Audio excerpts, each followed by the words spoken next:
Alô galera, aqui quem fala é o Juraci. Eu estou divulgando um vídeo aí que é sobre um exercício do Hibbeler para os estudantes que estão fazendo a matéria de estática dos sólidos ou mecânica geral ou estruturas básicas para resistência dos materiais.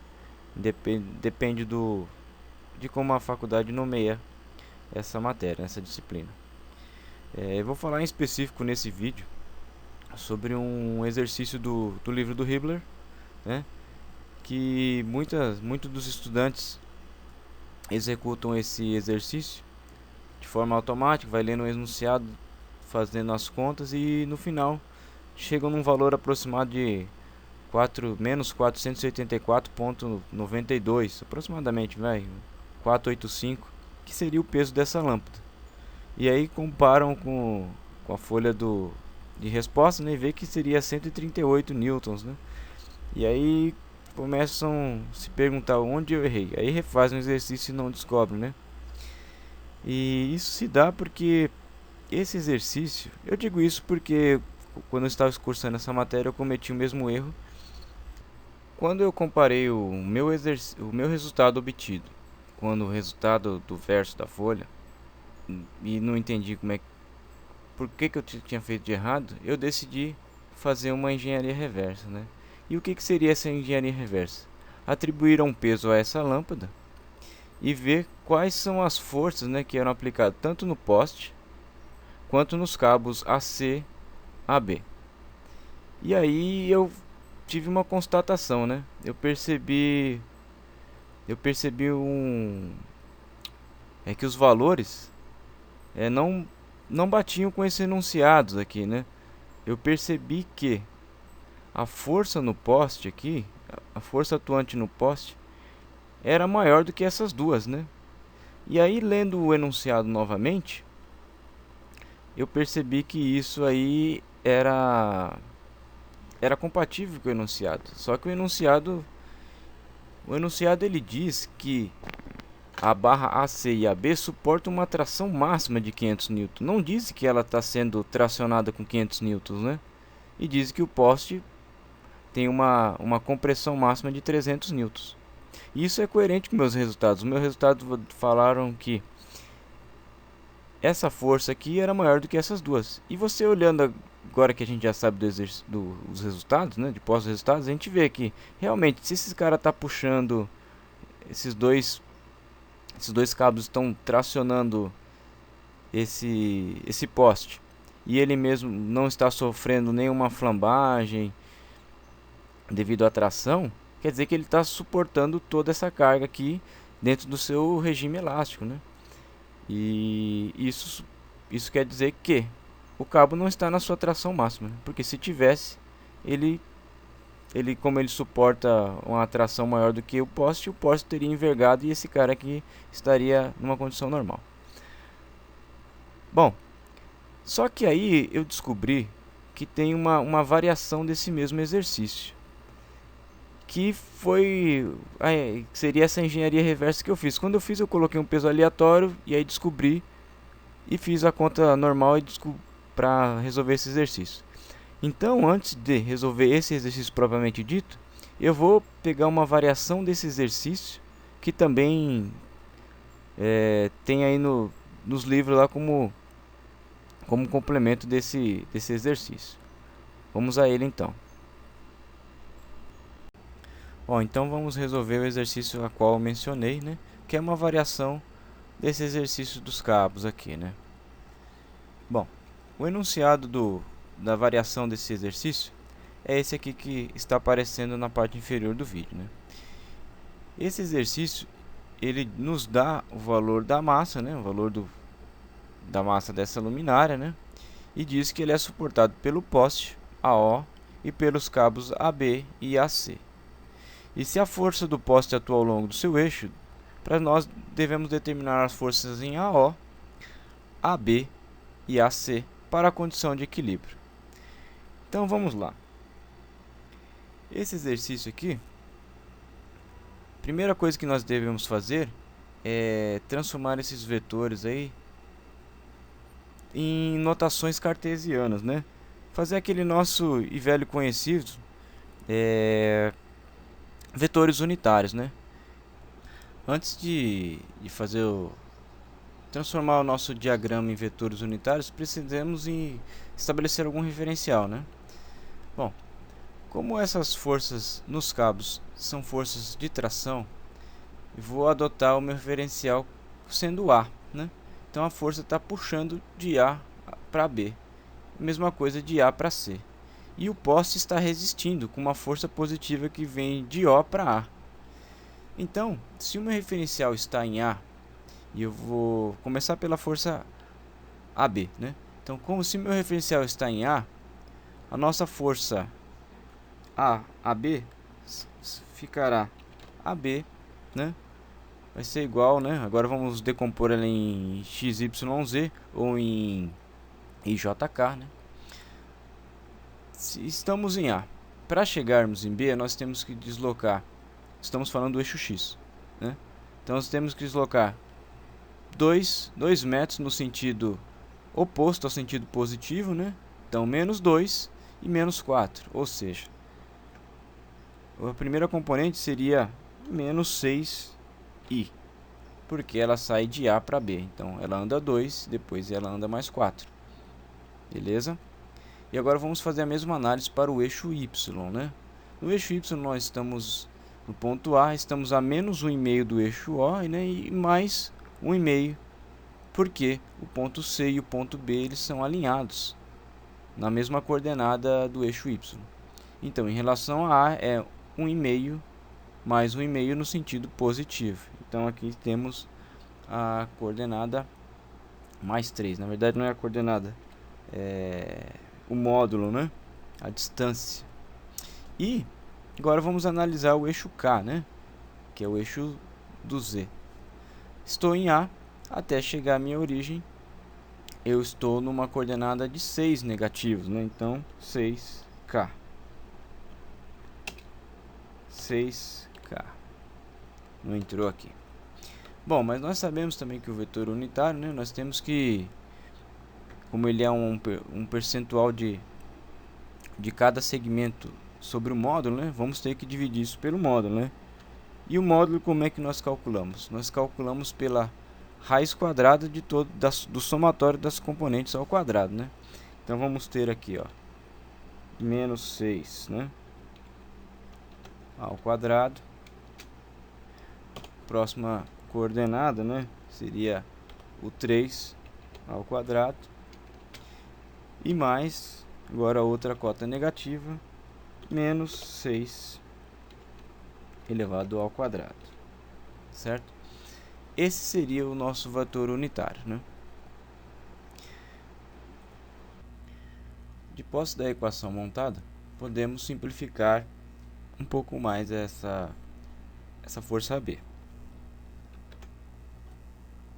Calculando os fatores a parte de baixo da fração, chegamos que nós vamos ter uma raiz de 81. E a raiz de 81, como nós já sabemos, né, é 9. Então temos esse formato parcial da nossa força B, né? Só que, pelo que podemos notar aqui, essa fração aqui ainda ela pode ser reduzível, né? E aí, então vamos reduzi-la para uma forma mais definitiva. E aí chegamos na nossa força B. A nossa força B será menos 2/3 em I, mais 1/3 em J e menos 2/3 no eixo K. Lembrando que, depois que tivermos o valor da força B, basta aplicar uma distributiva que saberemos o valor de cada componente. Mas para isso precisamos descobrir qual o valor da força AB. Isso iremos calcular mais para frente. Agora iremos calcular a força AC. Analogamente ao que fizemos para a força AB, vamos fazer a mesma coisa para a força AC.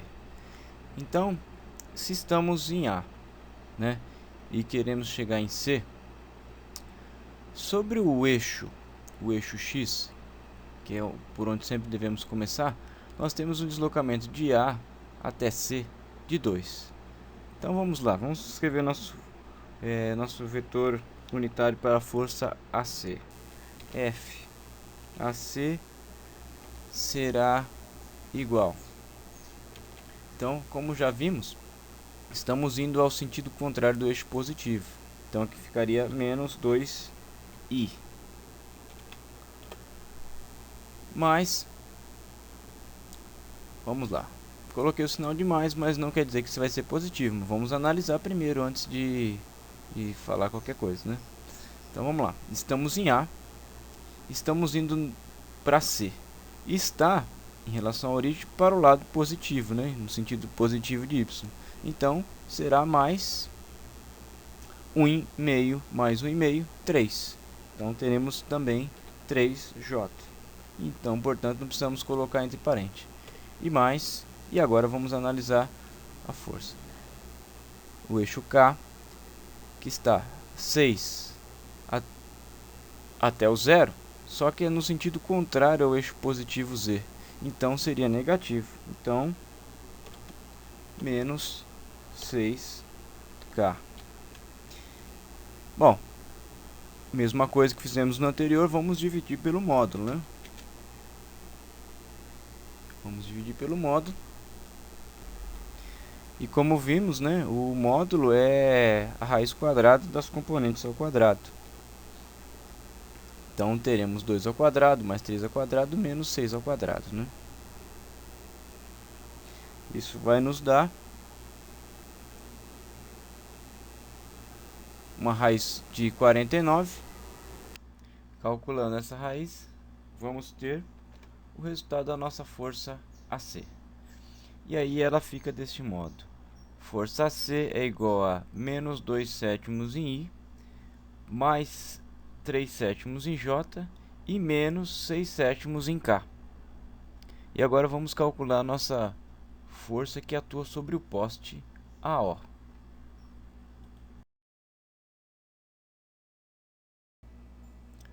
Chegamos ao instante de calcularmos a força que atua sobre o poste, né? Lembrando que no início do exercício a gente comentou que esses dois cabos aqui estão sofrendo tração. Então nós sairíamos do A, partiríamos para o B e a mesma coisa de A para C. Porém esse poste ele tem uma força contrária às duas, né? Pois se fosse no mesmo sentido elas estariam se deslocando para o sentido desse quadrante aqui, né? Mas como a gente sabe que ela é uma força de resistência, ela atua no sentido contrário. Então seria uma força de O para A, né? Mas vamos manter o mesmo referencial aqui e só entendendo que o vetor sai de O e vai para A. Então a nossa força aqui seria a força AO. Como que ela ficaria? Ela ficaria... Bom, vamos estudar primeiro o eixo X, é claro, né? Força no I. E vamos ver aqui, ó. Ela está se deslocando de O para A no sentido positivo. E ela está se deslocando 2 metros, né? Então ficaria aqui, ó, 2i. Correto? Agora, vamos analisar a próxima distância, né? A próxima distância é sobre o eixo Y, certo? Porém, no eixo Y, ela está deslocando no sentido negativo, saindo de O para A, que o nosso vetor está fazendo esse trajeto aqui. Então, esse cara aqui seria negativo, né? Essa distância. Então, vamos marcar aqui, ó. Vamos abrir um parênteses, né? Menos 1,5 em J.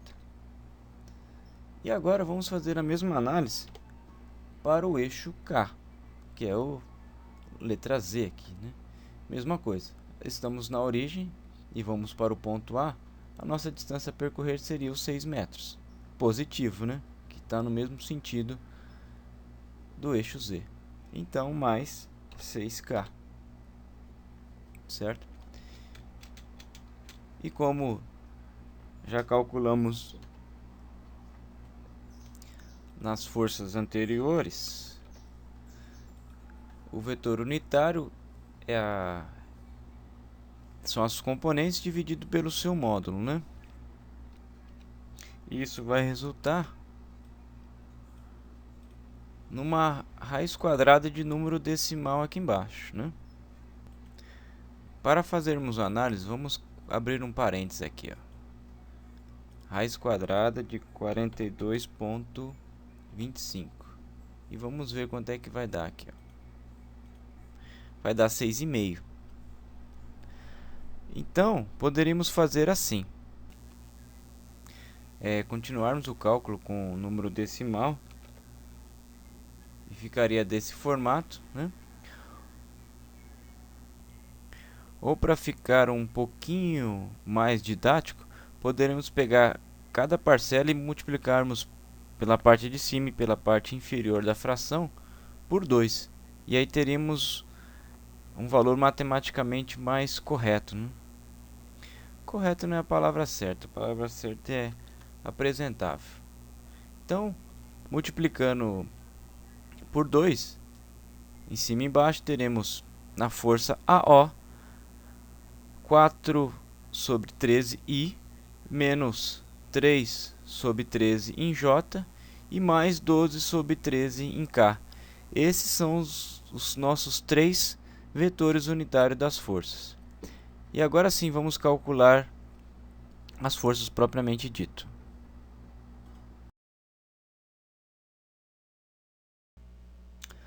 De posse de todos os vetores unitários, agora já podemos calcular as forças envolvidas. Mas antes disso, a gente tem que voltar no enunciado e pegar um detalhe aqui, onde ele diz que a luminária tem massa de 15 kg. Então vamos converter essa massa para a força peso, que a gente pega os 15 kg vezes a aceleração da gravidade, que é 9,81 metros por segundo ao quadrado. E a gente calcula isso. Nós temos então uma força-peso de 147,15 newtons. Aqui eu só deixei separado já as equações que nós já vimos anteriormente, né? Da força B, a força C e a força AO, que é a força do poste. Então, o primeiro passo é calcular as condições de equilíbrio. Novamente, eu já deixei preparado aqui para a gente não precisar ficar gastando tempo digitando, né? As somatórias das forças tem que ser igual a zero, né? Então, força AB mais força C mais força AO é igual a zero. Então, aqui eu peguei todos os componentes da força I de cada força, né? Então, ó, esse menos 2/3 vem daqui, esses 2/7 vem desse, e esse 4 sobre 13 vem da força O, e assim sucessivamente. Então nós temos todas as forças. E aqui nos leva o quê? A uma equação para cada eixo. Para o eixo X, para o eixo Y e para o eixo K. Também eu já deixei adiantado aqui, ó. E aí nós temos 3 equações, né? Que a gente igualando a zero, porque eu posso fazer que cada componente dessa é zero, então a somatória deles vai dar zero, vou estar respeitando a condição de equilíbrio. Só um detalhe aqui, que no 147 que a gente calculou, como aquela massa está completamente sobre o eixo K, ele veio agregando nessa terceira componente, que por consequência ficou na terceira equação. Então a primeira equação ficou desse jeito aqui, só os componentes da força I, só os componentes da força J e só os componentes da força K.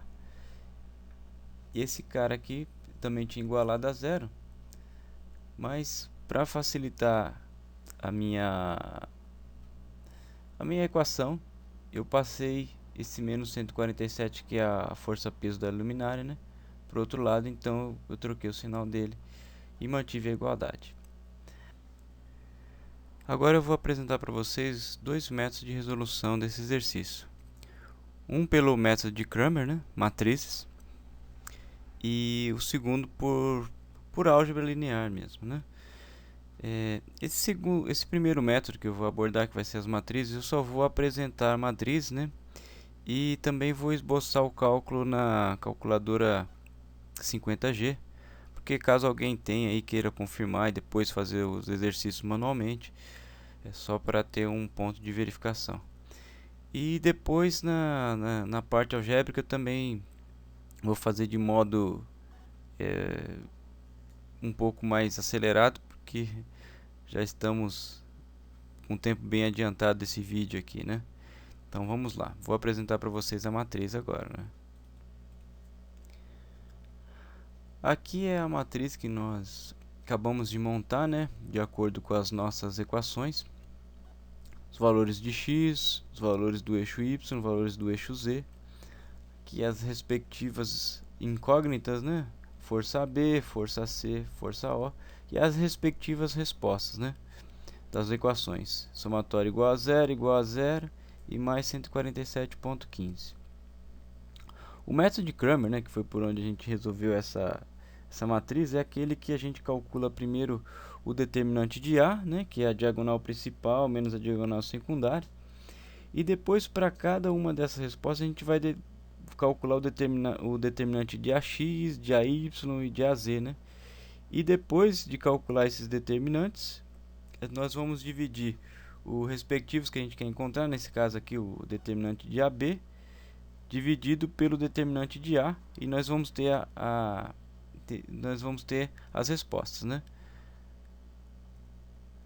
Que seria o valor das incógnitas, né? Nesse caso aqui já tem a resposta. Agora eu vou apresentar o método para vocês, o mesmo método de Cramer, que é o que a calculadora utiliza, a calculadora 50G, né? Então vamos lá. Para acessar a parte de cálculos de matrizes, a gente vai entrar no amarelinho aqui, soluções, né? Solver o numérico, né? E aqui nós vamos escolher o 4, né? Que é o sistema lineares. Vamos dar um Enter. Aqui nós vamos inserir as nossas matrizes, né? Igual está colocado nessa equação, nessa matriz, desculpa. Então vamos lá, vamos editar. Vai abrir esse campo, vamos digitar aqui, ó, 2 negativo dividido por 3 e Enter. Já acessou lá. Se quiser voltar aqui, ele vai aparecer o valor aqui, né? Já está certo. Então vamos para a segunda coluna. Então seria 2 negativo dividido por 7. Enter, mesma coisa. E depois 4 dividido por 13. Enter. Ó, se você quiser voltar, dá para conferir os valores aqui, mas vamos continuar aqui. 1 dividido por 3. Agora vai ser 3 dividido por 7. E o terceira coluna,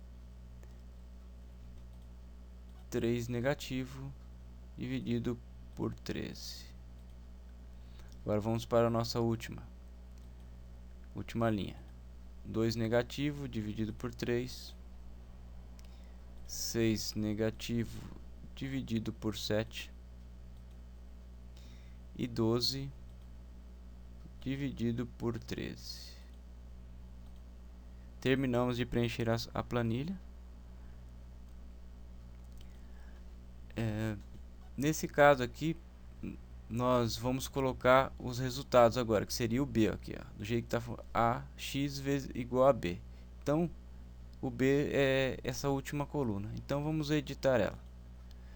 Vai ser 0, primeiro resultado da primeira equação, da segunda equação e da terceira equação, 147,15. E vamos dar um Enter para confirmar. E aqui a gente vai pedir para ele calcular a coluna do meio, que é a coluna das incógnitas, né? Então vamos dar um solve aqui. E aqui já temos as mesmas respostas que eu tinha calculado anteriormente. Vou dar um Edit aqui, só para a gente visualizar melhor. 110,36, 85,8375 e 318,825. Então esse é o método de calcular por Cramer na calculadora 50G. Agora, se quiser fazer na mão, não tem problema nenhum. Pelo método da álgebra linear, nós vamos resolver o sistema entre as equações 1 e 3. E por que entre as equações 1 e 3? Porque a gente analisou aqui e visualmente a gente percebe que que esses dois fatores aqui são idênticos, né? Com exceção, quer dizer, na verdade eles são idênticos, né? A única coisa que me falta para cancelá-los é inverter o sinal de algum aqui, né? Então, como eu quero trabalhar pela soma, eu vou multiplicar toda essa linha aqui, toda essa equação por menos 1 e vou somar os dois. Fazendo essa soma, nós vamos chegar na seguinte resposta, né? Esses dois fatores vão se anular. Esse que está menos 6 sétimos vai ficar mais 6 sétimos, então o resultado vai ser positivo, né? Mais 4 sétimos.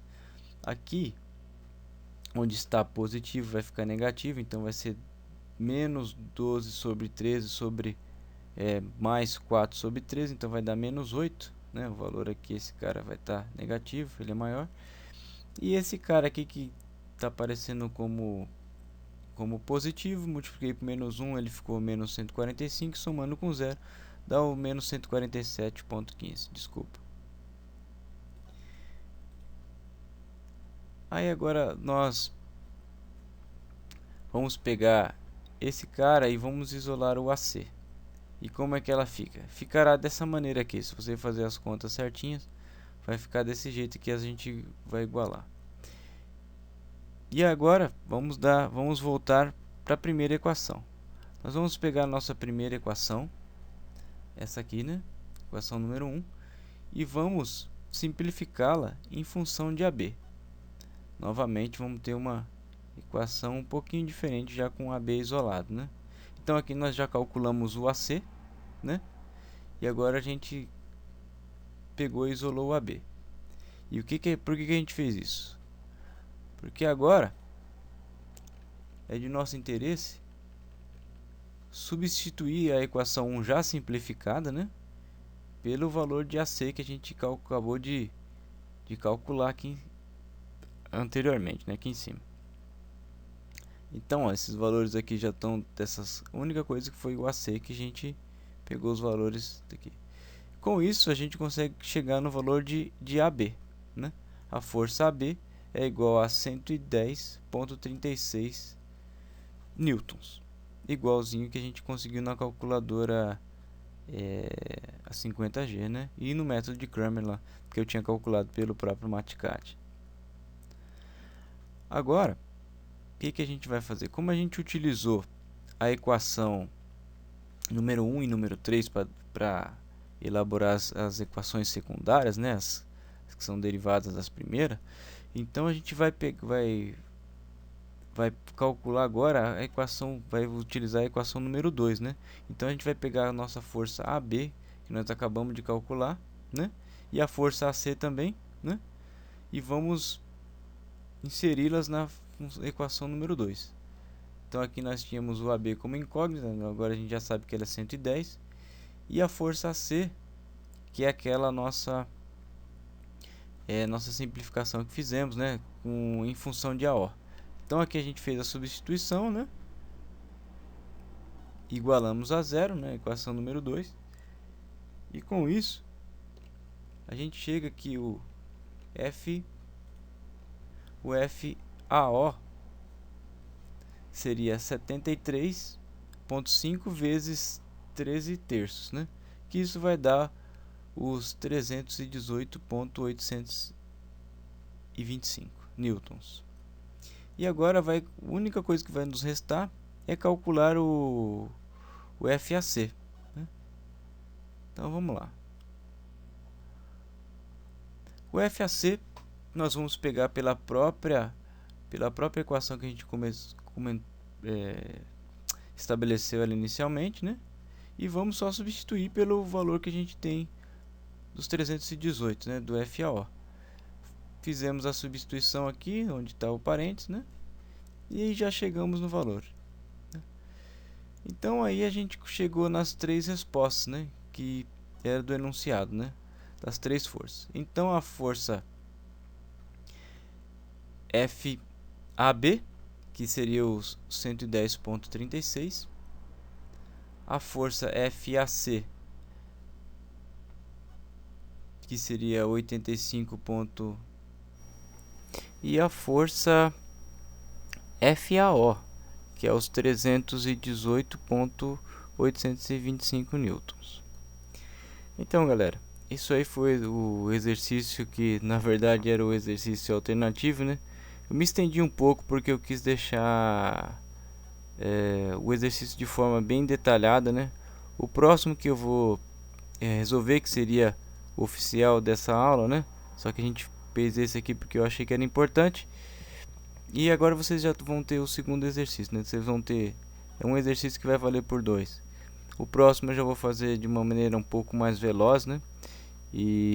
Mas eu acho que foi válido para quem queria relembrar algumas coisas ou quem ainda não sabia. Deu para pegar legal, eu acho que a gente foi bem na manha, bem devagarzinho. E é isso aí, galera. Valeu, obrigado por assistir esse vídeo. Um abraço.